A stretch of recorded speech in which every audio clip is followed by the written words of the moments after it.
kusoo dhawaada walaalayaal mar kale iyo section cusub dhamaantiin sectionkan waxa aynu ku baran doonaa qaabka loo helo video aanad adigu sameyn oo laakiin bilaasha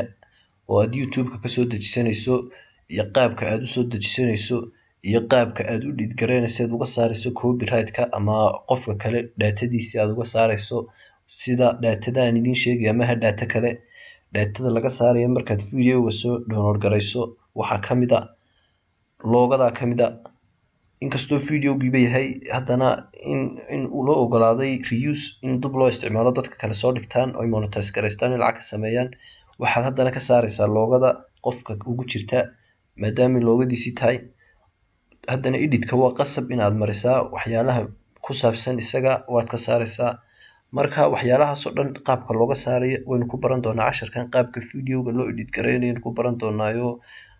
aad baynu ugu dheeraan doonaa chapterkan ama sectionkan aad baynu ku bari doonaa qaabka waxaanaynu isticmaali doonaa markaynu edit gareyno video-yada video Mofafi loo yaqaano editor Mofafi loo yaqaano Mofafi muxuu yahay Mofafi waa editor aad u fudud marka loo eego editorada kale say u adag yihiin waanu fudud yahay barashadiisu aad bay u fududahay marka loo eego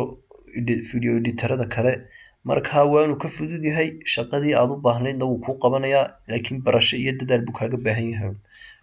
marka waan idin dul marayaa editing-ka si fiican baan idinku bari doonaa sectionkan aad baad ugu baran doontaan marka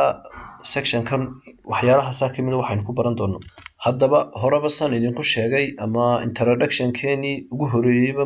course-ka saynu ku soo qaadanay waxaan idin sheegay in ay jiraan video-yo bilaash ah ama muuqaalo free ah oo aad soo dhigan karto channel-kaaga haddaba muuqaalada free-ga ah ee aad soo dhiganayso channel-kaaga seed ku helaysaa iyadoo faahfaahsan baynu bal dul mari doonaa haddana maadaama kan introduction yahay hadhow baynu haddana ku sii dhigan doonaa iyadoo aad uga sii faahfaahsan laakiin dusha haddaan idinka maro si ka muuqaalada free-ga say uga duwanaan kuwa kale qaabkii lagu helay haddana mar labaad idinku noqdo markaad saa ugu qorto make dollar baad leedahay markaad saa ugu dhufato midna kale video-gaasaynu baaraynaa marka intaasoo wax bay inoo soo saaraya intaasoo muuqaal markuu inoo soo saaro halkaas baynu taabanaa ama filter halka ay ku taalo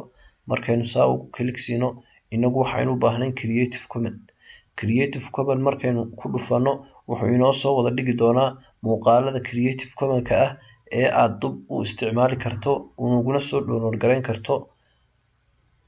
YouTube channel-kaaga haddaba muuqaaladan dhammaantood waxa ay leeyihiin saynu kusoo dhiganay